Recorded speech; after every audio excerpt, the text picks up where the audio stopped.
Welcome to the White Sox REKAP Podcast. I am Ryan McGuffey. Well, the Red Hot White Sox, I said it, the Red Hot White Sox are at 500 as we tape this and are clearly having fun doing it.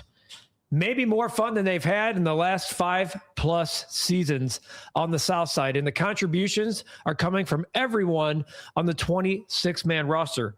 Plus, the Roch Cholowsky smoke, the noise surrounding the White Sox and their number one pick in July. It's out there. It's palpable. What's true? What's not?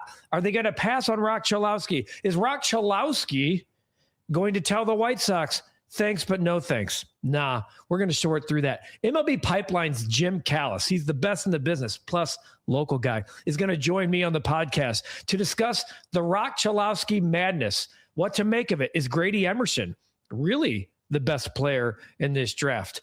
And then BA and I are going to discuss his thoughts on Roch Cholowsky, plus the Red Hot White Sox, who've made their way to 500 and become a legitimate threat in the American League Central. Yes, his 80 wins is looking better and better by the day.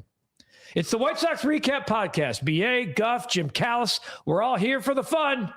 It starts right now.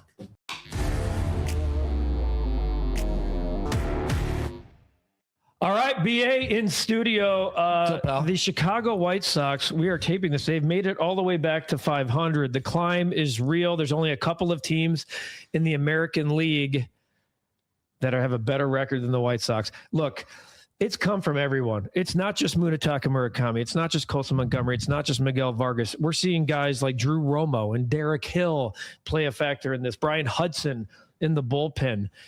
What has stood out to you most since the White Sox were 1-5 and looking like they were headed back to where we've seen them the last 2 years? Well, first off, let me start this podcast off by saying, damn glad to have you. I mean, glad to have you. Damn glad to have you and Hoodie on board.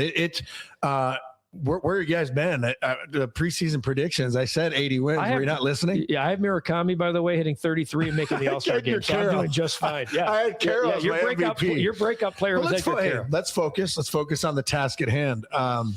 They're great. They're fun to watch, man. Everything we talked about happening is happening. Mydroth is setting the tone. Anatochi, Swammy, Samsonite.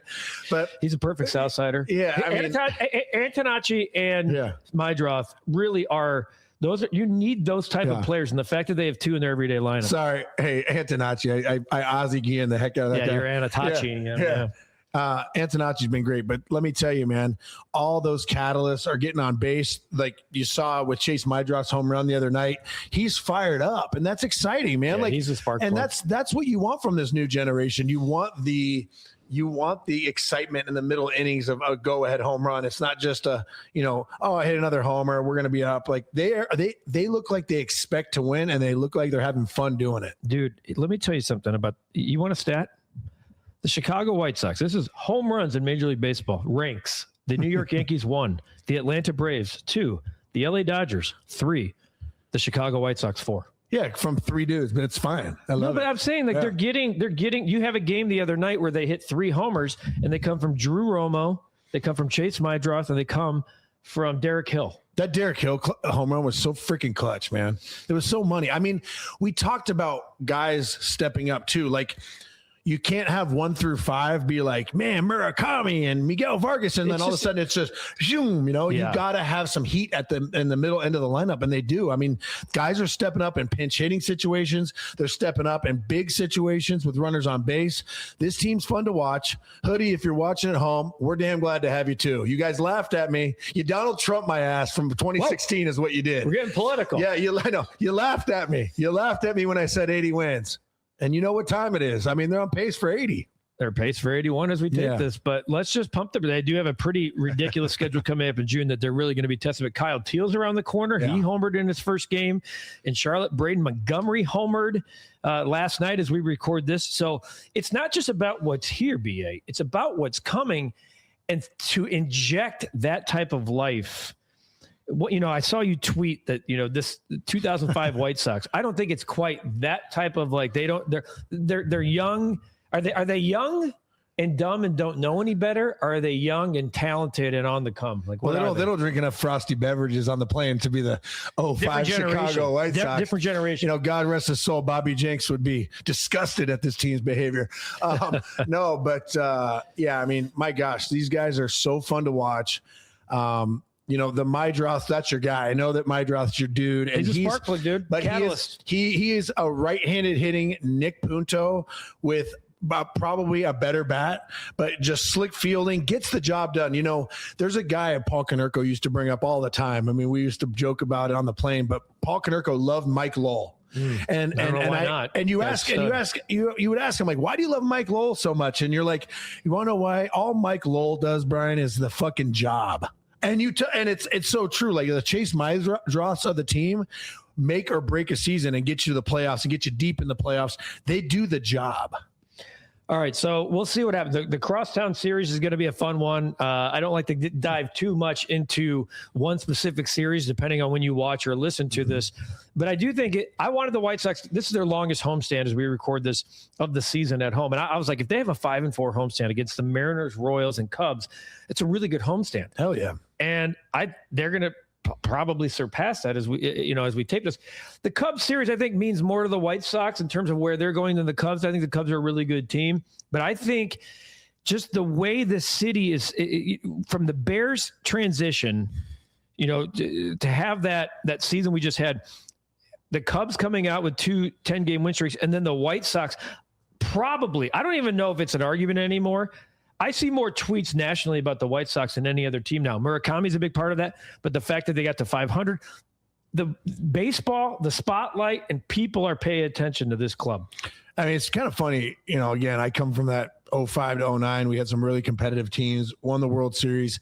So when we focus so much, we're hyper-focused on like, they're at 500. I mean, yes, that is a dress. You win 41 games 2 years ago, that matters. I agree. No, and I'm guilty too. I'm excited. I'm as excited for the White Sox to be good as you have been the last few years. And I feel it because you feel the energy. And I can tell you right now, I can't remember a time, even in 06, 20-year anniversary of that brawl, you know, AJ, me, Barrett, and Pasednik all getting into All-timer. it. I think it's May 20th, but I can't remember a time when we played the Cubs where there was this much energy as there's about to be this weekend. So you have 2 great teams playing at a high level. The Cubs were on some ungodly win streak. I don't know if that ended, but yeah, that's over. Yeah, I know that they won from 14, 15 games or something crazy. They have 2 10-game win streaks. Yeah, that's wild. I think 15 at home. So it'll be fun. There will be that for the first time for any of these White Sox players, any of them. That's Murakami, obviously his first year. You know, the Chase Mydroths, Colson Montgomery, they will truly feel this series, the Crosstown series. They will really feel what the Cubs White Sox is all about because both teams are highly competitive. It's at the Rate Field. It's at Rate Field, and it's going to be madness. Night games on Friday and Saturday. Madness. Sold out Saturday. My guess is it'll be sold out all weekend long. Section 108 shall be having. I might have to stop by. They're going to be having a copious amount of Frosties. I'll tell you that much. All right. So this just in. I don't know if you've heard the White Sox have the number 1 pick. Okay. The White Sox have the number 1 pick in the Major League Baseball draft. 5 months ago when they got the pick, this is the best draft pick in 25 years. What a year to have the number 1 pick. And then lately, BA, the last week or two, and I want to get one brief thought here before Jim Callas joins us. And then I want you to wrap around because you've had your eyes on Roch Cholowsky. You've been doing stuff with the Big Ten Network for those of you who have not been paying attention. How does a guy, you were a first-round pick, and I want to get into that on the backside of the interview, but there's been so much buzz about a guy, and now it feels like everyone's trying to tell you why not to take him, even though he's homering as we speak. Yeah, I mean, that's what we tend to do in the media, right? You get a guy that's having the best season, but our job in the media, our job as like people that are baseball guys, the White Sox job now is to find reasons why not to take him. You just have to. You got to do your homework, right? There's intangibles. There's certain things like what's he going to be like in the clubhouse, right? And you got Chris Getz has got to do his homework. The White Sox scouting department has got to do everything they can because this is rare to have a generational talent who's pretty much big league ready to get drafted number 1. But you have to say, like, is the money right? Is he gonna balk at wanting to play here? But again, that name in Chicago Southside, that just has the best ring to it, doesn't it? It sure does. And that's why I dialed up my guy, Jim Callas from MLB Pipeline. I think he's the best in the business. He just happens to be a Chicago guy as well. I needed to know what's going on with this rumor about him. He's not going to take this amount of money. He wants to go here. We sort through all of the madness. All of the questions that you want answered with Jim Callas are right here on the White Sox Recap Podcast. All right, time now to welcome in MLB Pipeline's Jim Callas. And, you know, Jim, not just a local Chicago guy, which we love. To me, he's always been the best, most dialed in. When you're talking about White Sox prospects, period, in Major League Baseball, the Roch Cholowsky thing's at the front and center of everyone's mind. So, Jim, appreciate you being with us on the White Sox Recap Podcast. I want to kind of get right into the Roch Cholowsky thing because it's been quite the roller coaster. If you are following all of the Roch Cholowsky stuff, it's you know, he's the best. It's the best year to have a number one pick in 20 years. And now as we get closer, and I'm not all that surprised, we're less than 2 months now from the draft, there seems to be a little bit more smoke that, well, maybe the White Sox are looking at 4 or 5 other guys. Grady Emerson's a better prospect. So I'm just going to zero in right now. Like, what type of prospect are we talking about with Roch Cholowsky? Because in my intro with you, I think he just homered again for UCLA. Yeah, it's interesting because I don't know that Roch's the best prospect in like the last 20 years or anything, but this is a good year to have the number one pick. And certainly, I mean, the rules kind of worked against the White Sox last year. I don't like the lottery rules where you win the lottery by moving backwards, which is what happened to the White Sox, and then they couldn't pick higher than 10th. But if you were going to choose which year you'd rather have the number one pick, it would be this year. It would be 2026.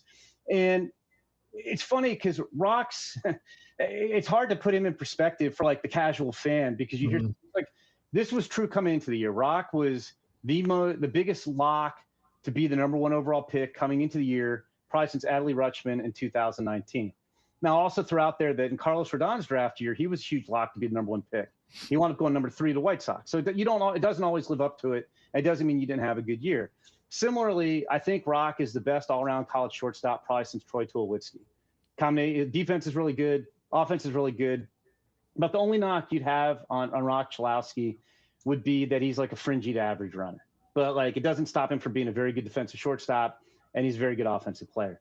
So all that stuff's true. Now, that said, it's not that it's Roch Cholowsky and everybody else in the draft, because you mentioned Grady Emerson. If you talk to teams, I do think well, this is definitely true. Grady Emerson's a better prospect at the same stage in high school than Roch Cholowsky was. Roch could have gotten paid coming out of high school.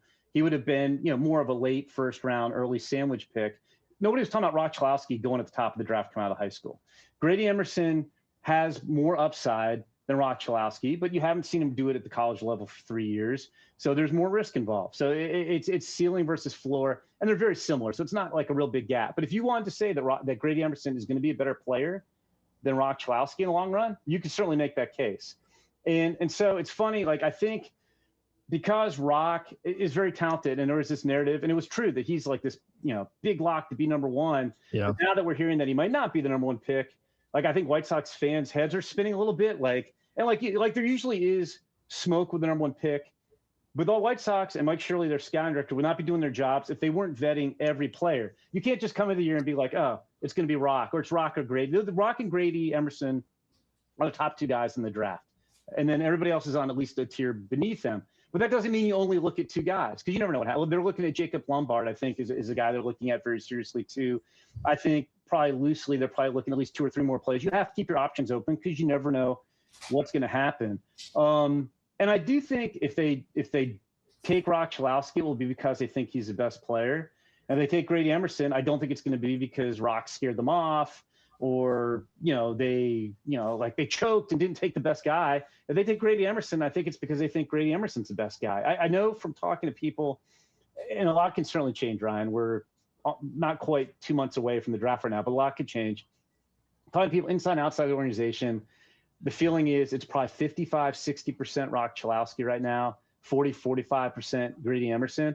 There is some school of thought that they're basically neck and neck, and that you may see the White Sox, because they haven't been good recently and because we're having potential ownership transfer at some point, that they may want the guy who can help them more quickly.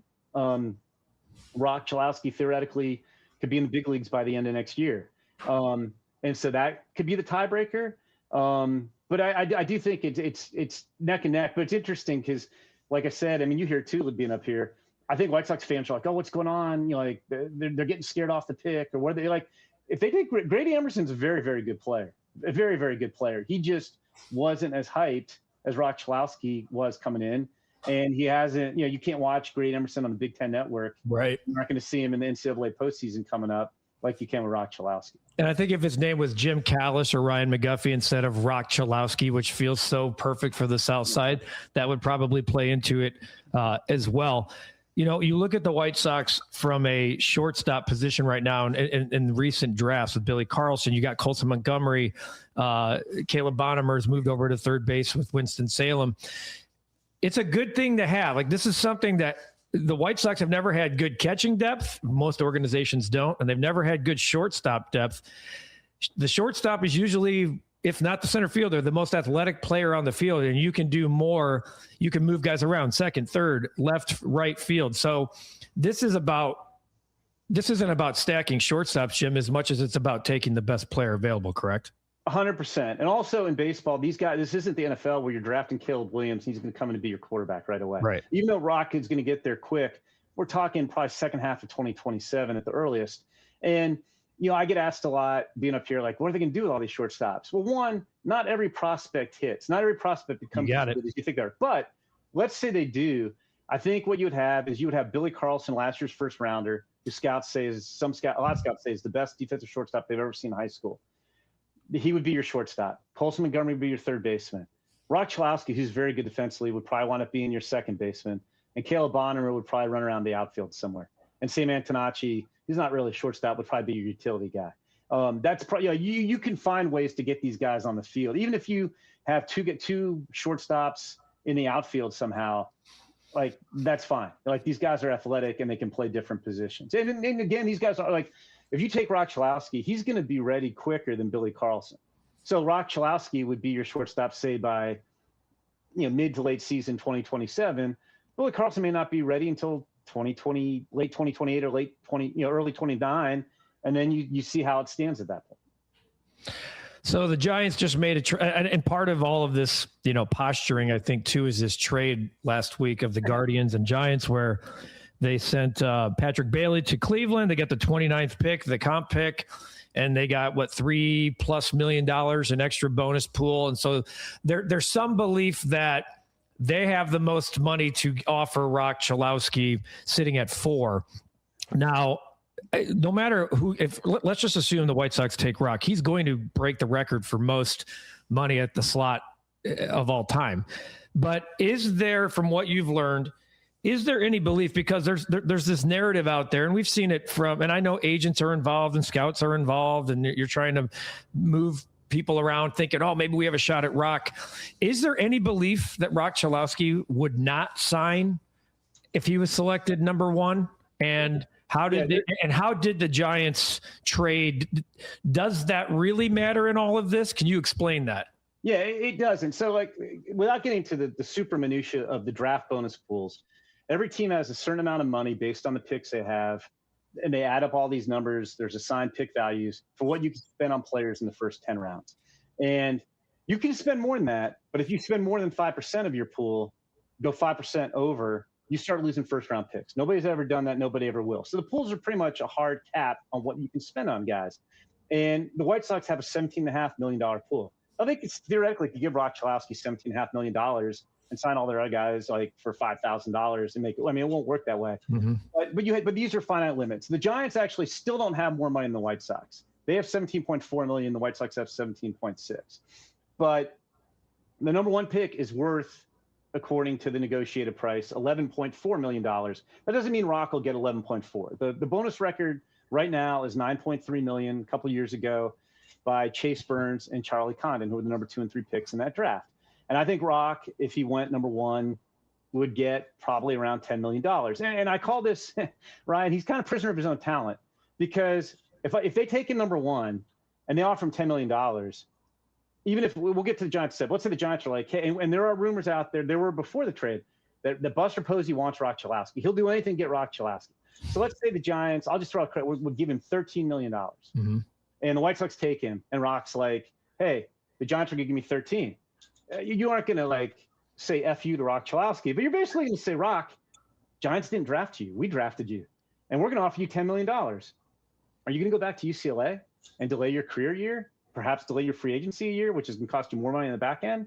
No, like he's not going to do that. So if the White Sox want Roch Cholowsky, they will take him at number one. The only thing that the Roch Cholowsky can really do, because he's going to sign if they offer him $10 million, is he could theoretically wait until right like seconds before the deadline and be like, okay, I'll sign for 10, but you can't use my extra money on anybody else. Because if let's say the White Sox spent the money they're going to save on Rock and other players, and at the end Rock said, you know what, I'm not signing, then all of a sudden the White Sox are fine because they lose his bonus pool money out of the pool if they don't sign Rock. Then they're over the pool, and it would blow up their draft, and they'd lose 2 future first-round picks.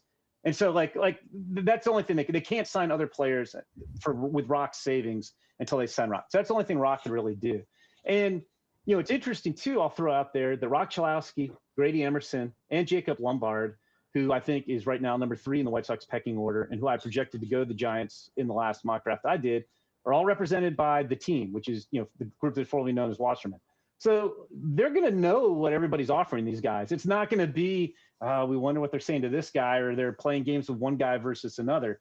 And then when you get to the Giants, yes, the Giants could tell Rock, we'll give you 13. And Rock's agents could tell teams he's not signing for less than $13 million.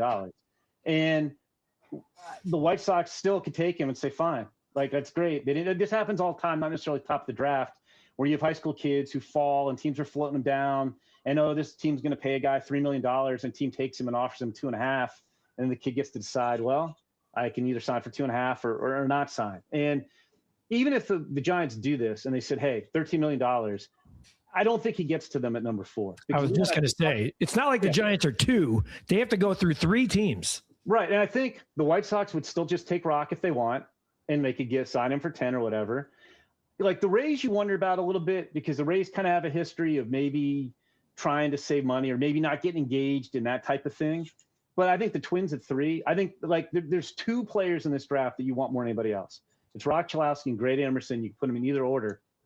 The Twins at 3, I think would do the same thing like White Sox would do if they wanted Roch Cholowsky. If the White Sox take Grady Emerson, and let's say the Rays take Von Lackey, this catcher out of Georgia Tech, I think Twins would be like, thank you, we'll take Roch Cholowsky.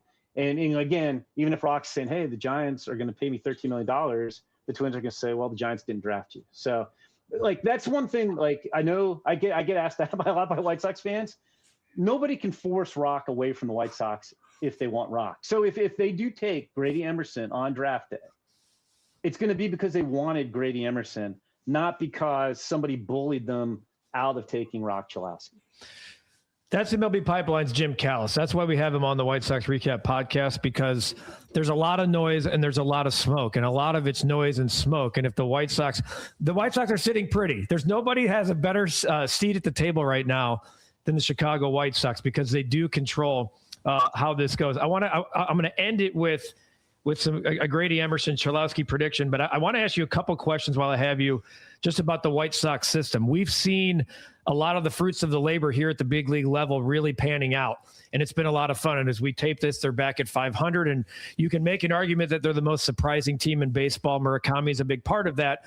But when you look at the success of the White Sox, it's coming from the guys you would want it to come from, the Colson Montgomerys, the Miguel Vargases, the Chase Maedras. We know Kyle Teal's a big part of it, and he's coming soon. Braden Montgomery's right around the corner. And then we talked about Carlson and Bonham and other guys in the system. How do you look at the White Sox system here a quarter way through the 2026 MLB season? Yeah, I mean, like, everything you just said, Ryan's true. I mean, they're playing a lot better. They've promoted guys. It's a lot of, it's not like they went out and signed a bunch of free agents. They promoted top prospects from within. The Garrett Crochet trade looks very good.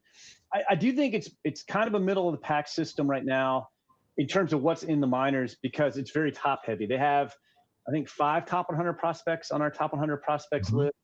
And then the depth kind of falls off somewhat after that. But I mean, you have, Noah Schultz we've seen in the big leagues. Hagen Smith isn't too far away. Bonham is only 20, and he's he's striking out a little bit, but he's crushing the ball high A. He might be ready, end of 27, beginning of 28. He looks like he's special. Braden Montgomery is going to be here pretty soon. Billy Carlson, I think it's going to take some time for his bat. You've got Jaden Fauske, who's an interesting high school hitter they took last year.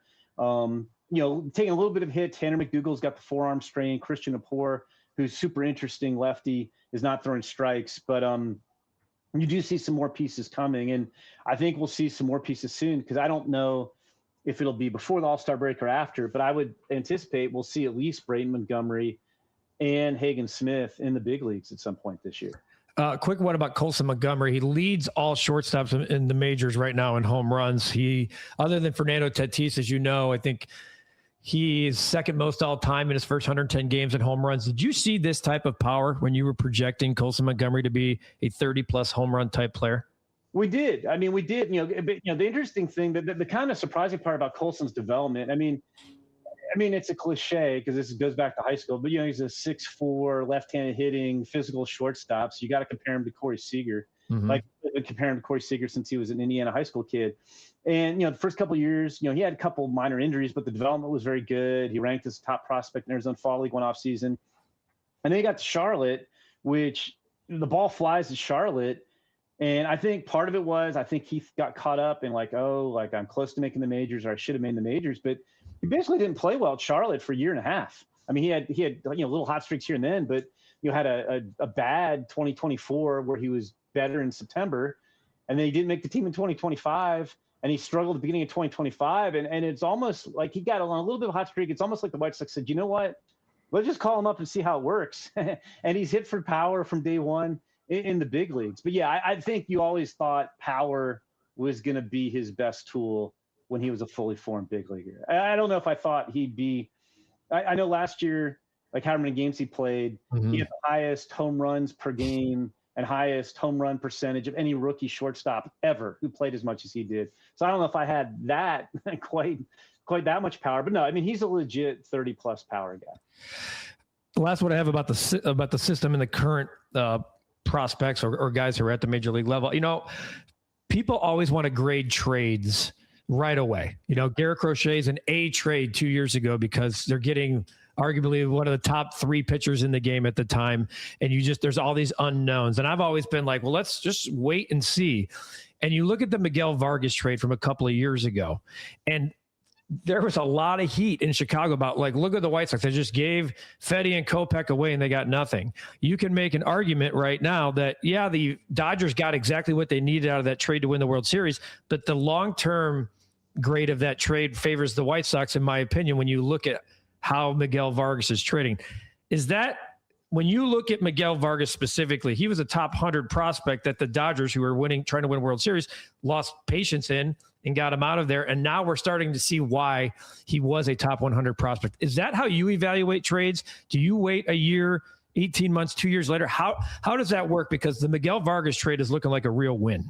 Yeah, well, it's funny. We're in the media, Ryan, so I don't get to wait 2 3 years. We're asked, what do you think of this trade at the time? And I do think one of the things that maybe would be a fair criticism of the trade at the time is people wonder, why didn't you split Fedde and Kopech up and make 2 trades, and maybe you would have gotten more? Because the Dodgers also got Tommy Edman out of that deal too. So, and you can say that, but I remember at the time, Miguel Vargas, people were like, what did the White Sox just get out of this trade? And Miguel Vargas wasn't just a top 100 prospect, Ryan. He was upper third of the top 100. He was an elite hitter. The power was coming. There's questions how good is he defensively? Where does he fit? And he just was kind of stuck on a Dodgers team that, where the standard is, okay, we're trying to win the World Series every year. Anything less is a disappointment. He was never getting, regular playing time. And so he never really produced. It was kind of similar. He didn't get as many at-bats, but Michael Busch, when he was with the Dodgers, they had no place to play him because they traded for Freddie Freeman. And they wound up making a trade that both, I think, teams are happy with. The Dodgers got a couple good prospects, and the Cubs love Michael Busch. But anyway, Vargas was kind of blocked. I remember I do our Dodgers prospect list as well as our White Sox prospect list, and I was talking to people with the Dodgers. I was like, man, the White Sox are just getting killed here for this trade. And I said, I don't think people realize how good Miguel Vargas is. And I think, if I remember, it was Miguel hitting, I think it was a career 201 hitter with the Dodgers over parts of 3 seasons. And I remember telling one of the guys I talked to with the Dodgers last, like, I just think he's better than this. Like, I can't believe he's just forgotten how to hit. I think it's more that he just can't get regular at bats. And, it's tough because, again, it's not like breaking in with the White Sox where it's like, okay, the team's rebuilding. Like, if we lose, like, not that you're not trying to win, but if we don't win games, it's not the end of the world. Like, if you're playing for the Dodgers, you go for 4 a couple times and they lose a couple games, boom, you're out of the lineup. They can't have that. And so, yeah, I mean, I think it is like people definitely rush to judgment on these trades. The other thing, I mean, they sometimes rush to judgment in favor of the prospects where everybody's excited, like, oh, all these prospects look great. And the hit rate on prospects is not 100%. Like, it's just like if you get 3 good prospects in a trade, the odds are that one of them will be as good as you hope. One of them will be like maybe a big leaguer, and the other one will probably disappoint you. You don't always hit on all 4 guys. Like, you can look back to the Chris Sale trade. I mean, we all thought, man, Yohan Moncada and Michael Kopech, a couple other guys. Like Moncada was the best prospect in baseball at the time. Kopech was arguably the best pitching prospect in baseball at the time. What a deal! And outside of it, paid off briefly, but not long term. So anyway, great point about Miguel Vargas, and I think he's given the opportunity to, like, dude, just go out there and play. You're going to be the everyday player. Don't have to look over your shoulder if you go for 2 days in a row that you're not going to play for a week. Like, he's become the hitter that we thought he could. And I think that was, and I feel good about that one because it's funny. Like, as you know, the White Sox fans are a little cynical about how the team's been recently. And I remember at the time when they're making these trades of people like doing various, podcasts and stuff in the Chicago area. And I get all the Twitter would just blow up and be like, like, I don't want to hear this. You said this last time. And it's like, I point out that when they did the previous rebuild under Rick Rakan, yes, their window did not stay open as long as we thought. But I will point out the White Sox went to the playoffs in back-to-back years, which they literally have never done in their history. So the Rick Rakan rebuild led to the only consecutive playoff appearances ever, which is crazy. But so anyway, it worked. So anyway, but people were saying that when I was like, this trade, I don't know why I didn't split them up. Miguel Vargas is signed. The thing too, I think the people got down about Miguel Vargas was he had played enough in the big leagues, Ryan. So he didn't count as a prospect anymore. Right. So you didn't say, hey, Miguel Vargas is number 28 on the top 100. He's just this dude who's hitting 201 for the Dodgers over 3 seasons. And everybody's like, what did we just do? No, that's really fair. Yeah. All right, last one for you. I'm going to circle back to how we started this thing. It's the hot seat. We're in mid-July at the All-Star break, but we're going to just still pretend it's May 14th. Okay. The White Sox are selecting Roch Cholowsky or Grady Emerson today. Who do you think they're taking? I still think it's Roch. And again, I don't think it's anywhere near lock, but those numbers I threw out, I think it's like 55-60% Roch, 40-45% Grady Emerson. And we're getting to the point where there's not a whole lot more these guys can do. I mean, their resumes are out there. I don't know. I haven't checked where Grady Emerson's team is in the state playoffs. The UCLA has got, I guess, 1 week, like this weekend is their final week of the Big Ten season, then the Big Ten tournament. They are the number 1 team in the country. I'd be shocked if they didn't get to Omaha, but they're going to have at least 3 weekends to play. But again, whether Roch were to go 0 for 40 or 30 for 40, we know who Roch is done. Yeah. Same thing with Grady Emerson. Like you prove more during the summer when you're on the showcase circuit and playing for Team USA than you do playing, Texas high school baseball. So I think everybody knows what these guys are. It's more just having some long discussions about what you want to do. And look, money factors into it a little bit, but again, it's not like Grady Emerson's going to sign for $8 million. Yeah. I would think if Grady Emerson goes number 1, he's probably getting $9 or $9.5 million. Like he might get a little less than Roch, but it's going to be negligible. So it's ultimately going to come down to who they think the best player is. And like I point out too, if they sign Roch for $10 million, they're still saving $1.4 million on the pick value, and they can go 5% over, which on their pool is like another $900,000. So even if you paid Roch $10 million, you still have like $2.3 million extra money to spend above slot on your other picks. So regardless of who they take, they won't spend full slot, and they will still be able to do some damage. Now, the big question is, can they get Jim Thome's kid at Landon 41? Yeah. I don't know that they can. So don't be shocked if you see the White Sox do what the Giants did and try to trade for a supplemental first-round pick, because those are only picks that can be traded to try to get into a better position to get Landon Tome. Are we? I want, now that you said that, baseball is playing from behind her. You should be able to trade picks, don't you? Do you think that in the CBA that could be coming here? Yeah, yes, I do. And it's funny because when I started, and you didn't have bonus pools and stuff, I'd say baseball, like you couldn't talk to anybody in baseball who didn't have a strong opinion. Either they were for trading picks or they were against it because they were convinced that Scott Boras and other agents would just be able to manipulate it and have their guys go to the teams they wanted. Yeah. But now that you have these bonus pools, and like I explained how you can't really make guys, like the teams have to cooperate. They aren't going to just get out of the way. I don't think anybody's really opposed to it.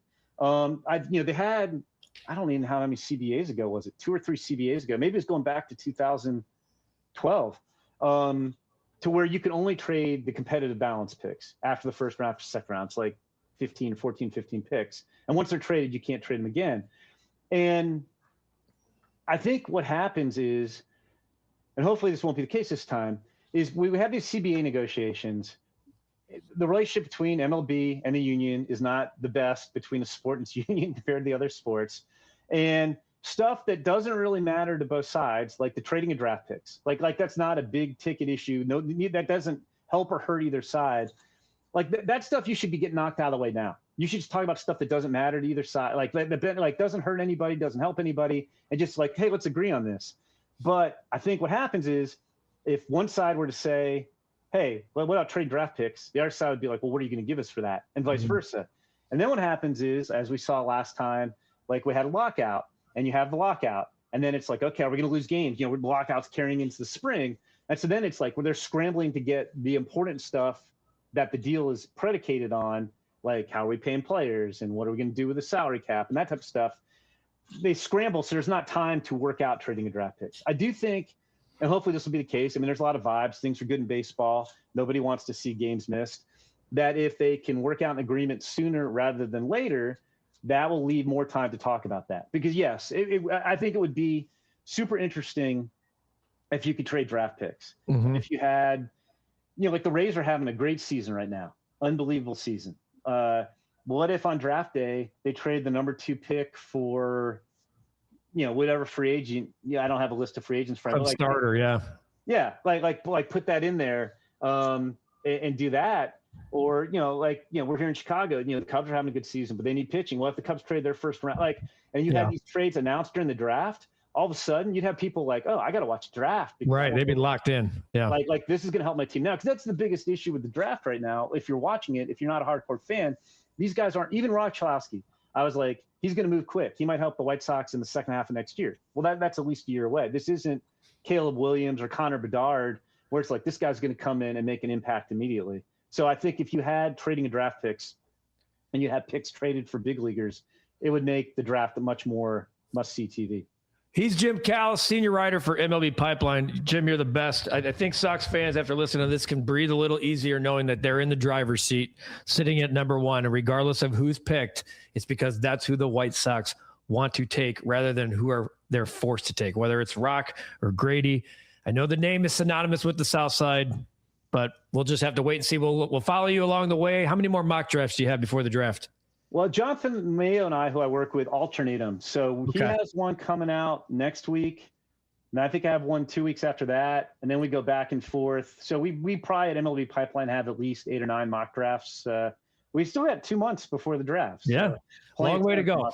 Long way to go. We appreciate you being with us here on the White Sox Recap Podcast, Jim. Oh, no problem. Thanks, Ryan. All right, just outstanding stuff from MLB Pipeline's Jim Callas. Appreciate him hopping on with me. When I dialed him up, I was like, dude, I got a couple of questions. This is nonsense to me that a guy in 2026 is going to dictate where he's going to go, even though he's going to break the record for slot regardless. So it was comforting, and White Sox fans, you should feel the same way, that the White Sox, no matter what, are going to control the outcome of the draft. Yeah. If they want Rock Chilowsky at 1, they're going to take him. If they take Grady Emerson, it's because they want Grady Emerson over Roch Cholowsky, not the other way around. Yeah, I mean, you think about it too. Like we talked about Chris Getz doing the homework. You talk about the staff taking a deeper dive. But in reality, it's like, if you draft Roch Cholowsky 1-1, everyone's happy, right? The White Sox fans, you did what they thought you were going to do, right?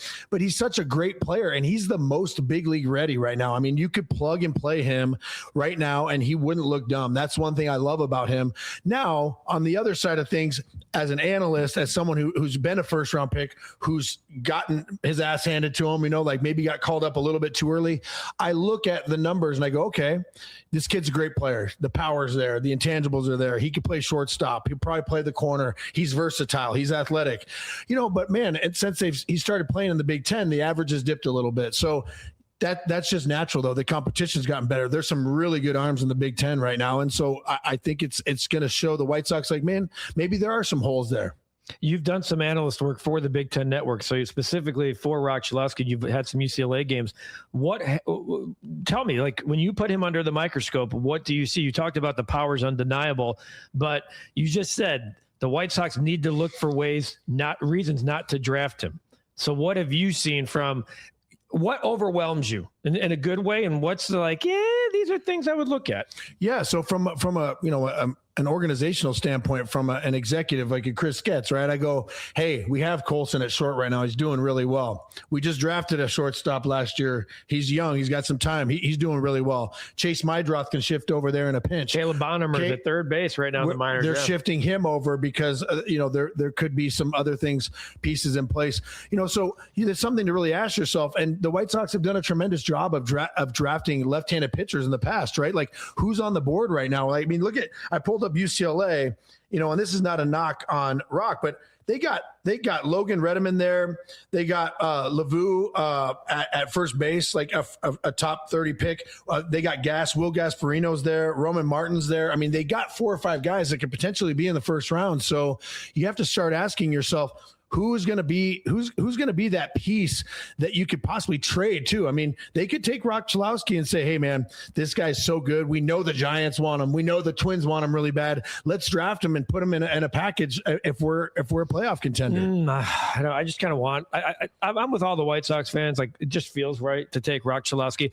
I loved hearing Jim's comp about Troy Tulowitzki, the best shortstop coming out of a draft since Troy Tulowitzki, and the most coveted number 1 pick since Adley Rutschman.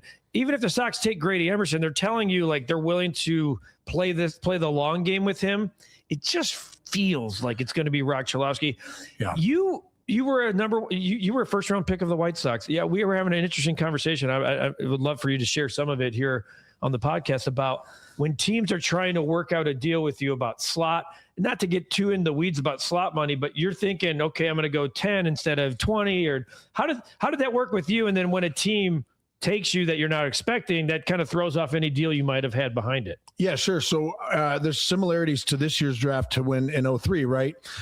We had just in 2003 when I got drafted, it was the first year that they had slot bonuses. Like they had capped him, right? The commissioner had said, like, this is what you can pay the guy up to this point. I'm sure there was some wiggle room there, but we all, as players, right, as amateurs, are like, what the hell? Like, why are they capping us now, right? It should be a free market. It's similar to like the bonus pool with what's going on now, where you have a lot of money. You can spend it as much as you want on one player and as little as you want, right? But this is what you got. I just think that there are going to be some pre-draft conversations. I had some. I went and worked out for the D-backs. My agent was there. I took some batting practice. It was like, hey, would you accept this range? Would this be appropriate? Kind of did that backdoor handshake deal. Like, yeah, they had the 19th pick. I ended up going 15 to the Sox. I had dinner and lunch with John Kazanis, the longtime White Sox scout. He loved me. So it's all about who's going to be there, who's going to have the right amount of money, but you never know. I mean, like the White Sox, the Giants could sit there and fantasize about Roch Cholowsky all they want. White Sox take him 1-1. It's over unless they want to trade for him down the line. Yeah, and I think that's important to note. And then Landon Tomey, obviously, his name came up with Jim as well. And in some dream scenario where the White Sox land Roch Cholowsky and Landon Tomey, oh, baby, talk about power. Yeah. Holy hell. So right there, that Landon Tomey pick, that comp, that middle of the first round, late first round supplemental pick, that's probably adheres more to your, the conversation we were just having. Yeah. Can you get Andrea and Jim on board and make him forego college? But I think you can. Yeah. The problem is, like Jim was saying a minute ago, does he make it to 41? If you're 35 and you're like, we're gonna give you 3-2, and the Sox have a $4 million off, he's going to take it. Yeah, too. You're right. But here's what could happen, though. The Jim, I dropped Jim and Andrea because I know who runs that show, Jim. We know who runs the household. Okay. No, but, that's something where you do have to have a relationship with the parents. You do say, Jim, it puts it out there. There's a number. And that'll scare a lot of teams off. Like if you're not going to give Landon $3 million, he's going to Florida State. Period. Right. And if you're not gonna hover around that number, my kid's going to college. We don't need the money. Interesting. Ranch 25 has about 4 trillion acres somewhere in Peoria. They don't need the money. I think it does matter. I think it does matter where he comes from. So a lot here in this podcast. Wanted to get into the Roch Cholowsky stuff. I know we're 2 months out of the draft, but in the last 2 weeks, there's been more smoke and noise about Cholowsky and not going to the White Sox. Saw Bob Nightingale put a tweet out that says he was not possibly interested in not signing with the White Sox. Had to sort through it all. I feel a little bit better. And for those watching and listening, I hope you do too. And I hope you feel better about what you're seeing nightly on the South Side, because this team, BA, has become must-see TV. The White Sox are on in the house a lot more, and it's not just because of Munetaka Murakami. This team is going to be fun to watch all season. Yeah, I'll tell you this, man. You brought up a very good point about Roch Cholowsky. He could do himself a huge favor. Got a huge Big Ten tournament coming up. They're the number 1 ranked team in the country. They are expected to go to Omaha. If he goes off and he helps lead that team as well as the other guys like Gas, right? That the really good outfielder they have. If he can lead that team deep into the playoffs and deep into the postseason and get to Omaha, I think he can solidify himself at that number 1 pick. He's Brian Anderson. I'm Ryan McGuffey. Guff, we are always here for you each and every week. Hoodie, we'll get him back too. I'm your Hoodie. Hoodie's busy, man. That guy's always called UIC baseball. This guy doesn't stop working. He does the wrestling podcast. Then he's on with Cap every day. That's a chore in itself. My goodness. Cap's starting to sweat a little bit about the White Sox, which is a really, really good thing. Brian Anderson, Ryan McGuffey. We thank Jim Callas from MLB Pipeline for joining us. Well, check out his stuff because he's the best follow in terms of minor league prospects as we come down the wire here to the draft. Thanks for watching this edition on YouTube of the White Sox Recap Podcast, or wherever you listen, audio form, Spotify, Apple, or anywhere else. We just went over the 250,000 subscriber plateau. And if you're not one of those, what the hell are you doing? Hop on board, hit the notification bell. Every time these two guys drop a podcast, boom, you get that notification. For BA, I'm Guff. We'll see you next time on the White Sox Recap Podcast.